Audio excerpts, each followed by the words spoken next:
Hi guys, for today's vlog, so ngayon ay magluluto nga pala tayo ng tahong.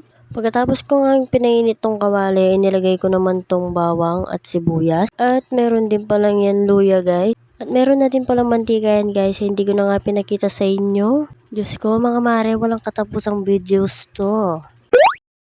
Alam niyo ba mga mare, ay sinisipag nga talaga ako mag-videos ngayon. Meron nga akong YouTube channel guys, kung gusto nyo mapanood ng ibang videos at maraming videos guys, pumunta nga kayo sa Angie Espinosa Vlogs. Alam nyo ba guys na dati talaga ay nahiya talaga ako mag voiceover at mag video sa amin. Diyos ko mga mare, kung di ko gagawin to wala akong magagawa sa araw-araw. At lagi nga nilang tinatanong guys kung bakit ano ang ginagawa ko at lagi nga ako nagbe-video. Yung sabi ko nga sa kanila ay nagbe-video nga ako. At nagvo-vlog nga ako guys ay kasi nga ay wala naman din akong ginagawa sa bahay. At ayun na nga guys, ay nilagay ko na nga itong tahong at nilagay ko din yung kamatis.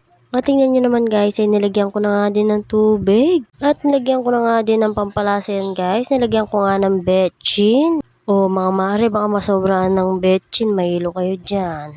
Charis! At ayun na nga guys, ay nakikita nyo naman na tinakpan ko nga. At pagkatapos ng ilang oras guys, ay kumukulo na nga at nilagyan ko nga yan ng siling labuyo.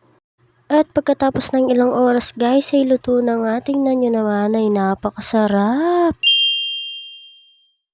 Dito na nga nagtatapos ang aking vlog. Yun lang. Bye bye!